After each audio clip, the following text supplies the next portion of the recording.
చట్టాలు చేసే పని శాసన వ్యవస్థలు. చట్టాల అమలులో లోపం జరిగితే దాన్ని పట్టుకోవాల్సిన పని న్యాయ వ్యవస్థది. అట్లాగే చట్టం రాజ్యాంగ విరుద్ధంగా ఉంటే జోక్యం చేసుకునే బాధ్యత న్యాయ వ్యవస్థ. అంతేగాని చట్టం ఎలా ఉండాలి, చట్టంలో ఏముండాలి అన్నటువంటిది చెప్పే అధికారం న్యాయ వ్యవస్థకు లేదు. రాజ్యాంగం రాసినప్పుడు ఎవరి పనులు వాళ్ళకి, ఎవరి బాధ్యతలు వాళ్ళకి అప్పచెప్పారు. ఒకళ్ళ బాధ్యతలో ఇంకొకళ్ళు ఏలు పెట్టకూడని ఒక సున్నితమైన రేఖ గీశారు. కానీ రాజ్యాంగ విరుద్ధంగా కొలీజియం అనే వ్యవస్థ ద్వారా న్యాయమూర్తుల నియామకం జరుగుతుంది. ఒక న్యాయమూర్తి ఇంకొక న్యాయమూర్తిని నియమించుకునేటటువంటి పరిస్థితి భారతదేశపు న్యాయ వ్యవస్థలో ఉండటమే రాజ్యాంగ విరుద్ధం. ఎందుకంటే ఎంపీలు ఇంకొక ఎంపీని ఎన్నుకుంటారా, మంత్రులు ఇంకొక మంత్రిని ఎంపిక చేసుకుంటారా? లేదు కదా. వాళ్ళకి లేని అధికారం ఒక ప్రత్యేకించి వీళ్ళకే ఎందుకు ఇచ్చారు? పోనీ వీళ్ళు ఏమన్నా ఏ ఎగ్జామ్స్లో పాస్ అయ్యి అందులో ఫస్ట్ వచ్చిన వాళ్ళకి ఇచ్చారు అంటే ఒక అర్థం ఉంది. అట్లా లేదు. ఆ లాయర్ గారు బాగా వాదిస్తున్నాడని మేము ఐడెంటిఫై చేస్తున్నాం, మేము తీసుకుని ఆయన జడ్జిని చేస్తున్నాం. ఆ జడ్జి గారు బాగా చేస్తున్నా అనిపిస్తున్నాం, మేము ప్రమోట్ చేసేస్తున్నాం.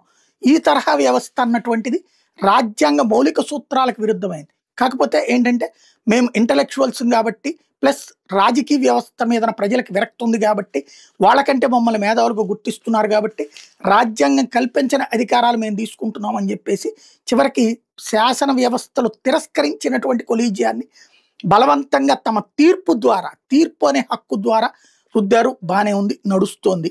తప్పని పరిస్థితుల్లో ప్రభుత్వానికి పూర్తి స్థాయి బలం లేకపోవడం వల్ల దాన్ని కంట్రోల్ చేయలేకపోతుంది.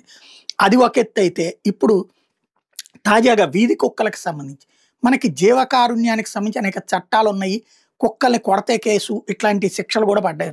ఇప్పుడు కుక్కలకి అన్నం పెట్టాలా లేదా, ఆహారం పెట్టాలా లేదా, ఎక్కడ పెట్టాలి, ఎట్లా పెట్టాలి అన్నది సుప్రీంకోర్టు డిసైడ్ చేస్తుంది. ఎందుకని ఎక్కడెక్కడో కుక్క కాటు వలన గాయాల పాలయ్యారు, ప్రాణాలు కోల్పోయినటువంటి సంఘటనలు ఉన్నాయి, రేబీస్ ఉంది అన్నట్టు. కరెక్ట్. దాంట్లో జోక్యం ఏది, అది ప్రభుత్వాలకి అడగాల అంతవరకు. కానీ కోర్టే డిసైడ్ చేస్తుందంటే ఎక్కడ ఆహారం పెట్టాలి అన్నటువంటి ఏ విధమైనటువంటి కరెక్ట్ అవుతుంది, అది ఎలా బాధ్యతాయుతమైనటువంటి తత్వం అవుతుంది. ఇంకోటి, కుక్కలకి ఆహారం పెట్టద్దు అనేటటువంటి ధోరణిలో చెప్తుంది. మరి అప్పుడు పుట్టినటువంటి కుక్కలన్నిటి ఇప్పుడు రేపు పొద్దున అవి పెరిగిపోతూ ఉంటాయి.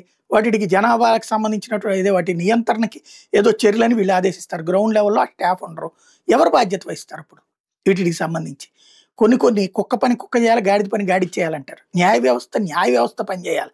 ఓ పక్కన దేశంలో కేసులు ఇప్పటికీ పెండింగ్లో కుప్పలు తెప్పలు పేరుకుపోతున్నాయి.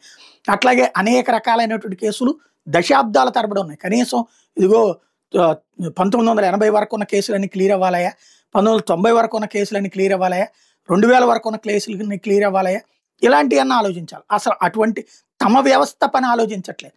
అట్లాగే ఏడాదిలోపే నేర చరిత్రలకు సంబంధించినటువంటి కేసులన్నీ తేల్చాలన్నటువంటి తీర్పు ఇచ్చి 3 ఏళ్ళు అయింది.